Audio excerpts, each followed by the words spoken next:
Welcome to Goshen Prepping. Thanks so much for joining us. Practically every video I put out, I try to put some solid information, some tactics, if you will, on how to try to prepare. Of course, we even talk about some of the things that it looks like in the news are coming our way, reasons to prepare as well. But when it comes to preparing, I find that there are, 6 things, the worst things you can do when it comes to prepping, but I find that a lot of people continuously to do it. Let's go through them. 6 things. All right. Number 1, first off, I've said this so many times, you cannot believe everything you hear. You really need to do your research. Now, I'll be honest with you, we live in the land of the time and the era of misinformation and disinformation. And it's very difficult to try to find what truth is, but you have to dig. Ultimately, you're going to have to rely on instincts or a final decision you're going to have to make. But I find that the majority of information, however, the majority of it is actually pretty easy to simply shoot down. Just a little bit of research does that. Again, many videos I've talked about this. Don't believe everything you hear. What I always say, listen to everyone, but follow no one, and do your research and try to figure out what the truth is as much as you can. Number 2, don't think, even though I get caught up in this too, don't think you need every single piece of prepping equipment. I mean, think about this.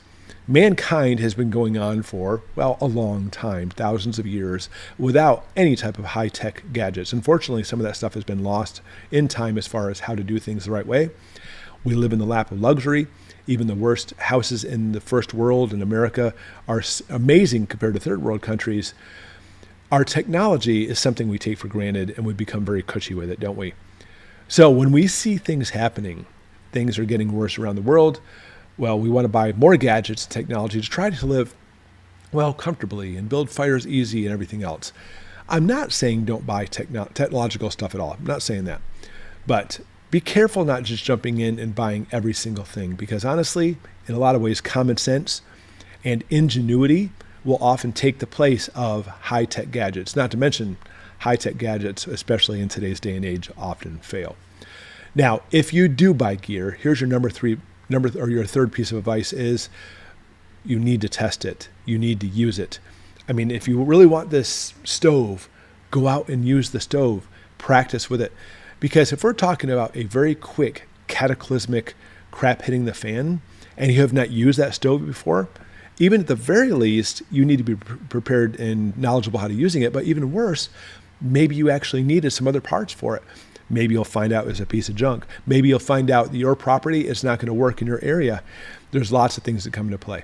So, want to be a little nerdy and buy some tech stuff? Go for it. But make sure you practice with that tech stuff. Number 4, I say this all the time. Do not tell people you're a prepper.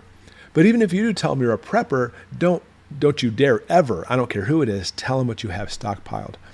I recommend you get with other preppers, and that's kind of tough without letting people know you're a prepper. You can easily put up a few flyers around your neighborhood, around some different stores you shop at. Perhaps there's a local gun store, maybe a pawn shop. You don't even have to give them their real name. You don't have to tell them where you live. You can simply put flyers up and say, hey guys, we're going to meet at a specific park or the library on this day. If there's any other preppers who would like to meet. You can easily do that without letting them know what you have or even who you are. Of course, make sure they don't follow you home afterwards. But I think there's a lot of preppers out there that when they prep stuff, they get very flabby with their mouth. Let me tell you what I have. Let me show you what I have. Let me tell you about this stuff.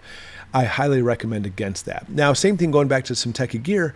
If you do have some meetups with people, maybe you could actually bring a piece of gear and you can together figure out how it works, show everybody how it works, and work together in trying to basically establish a community. So it's a fine line, isn't it? You don't want to tell people what's going on, what you have, but establishing a community is a very good thing too.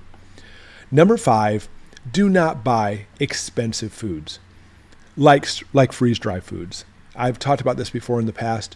I am not saying don't buy any at all. If you want to buy some freeze-dried foods, do whatever you need to do. And somebody mentioned on the channel, which they had a very good point, if you are bugging out, freeze-dried food is the best.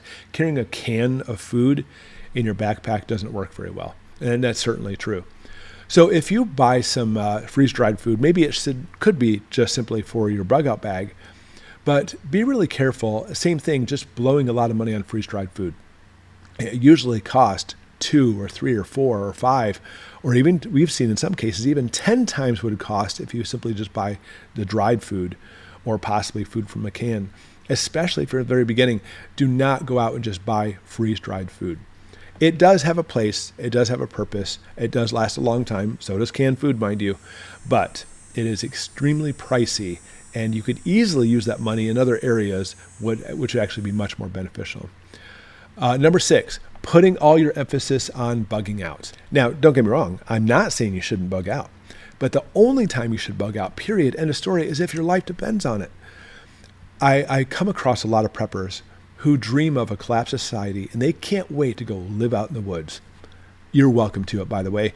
I have a roof over my head. I have some food stockpiled. I have some water stockpiled. I know the area. I know the people. There are so many reasons to not bug out. Even if we're talking about temporarily, let's say you live in the city and you only have about a month's worth of food. If you can somehow barricade yourself in your place for a month and use that food before you leave, understand at that point, there's going to be a lot of people who have already moved off out of the city, went off to some locations, even possibly died off. Of course, you know that's going to happen. So don't bug out unless you absolutely have to. And again, a lot of people romanticize this. And I'm not saying that you shouldn't bug out, but if your life depends on it. But again, don't go, even if that's the case, don't go off in the woods. You really need to focus on a place to go to, wherever that might be. Now, with that, I'm going to give you a bonus one too. Training for scenarios. All the stuff we talked about fits in this category because your gear, you need to train with it. If you're going to possibly bug out somewhere, you need to train and know where to go and have your bag for that. And the list goes on and on. So training for your scenarios is the key because in our minds, we think we can do things very easily, and maybe sometimes we can, but if we're talking about a fear situation, panic, things are crap hitting the fan and things are becoming catastrophic, your brain will start getting muddled with, oh my gosh, what should I do? It's called panic mode, and that's what's going to happen too. But if you rehearse it, if you practice, if you train, practice with your gear and continuously do that, that transition into a really bad situation is going to go much easier for you. So there's some things for you. Put them in the comments below. I'm sure you have some other ones also. But there are a lot of things that we make mistakes. All of us do. And as far as preppers, we don't want to go down certain paths because it's only going to cause more problems in the long run. All right, here we go. Just preparing for crap hitting the fan, which unfortunately, I hate saying this, is inevitable. Let me hear in the comments below what you think about that and what you do to prepare for that day.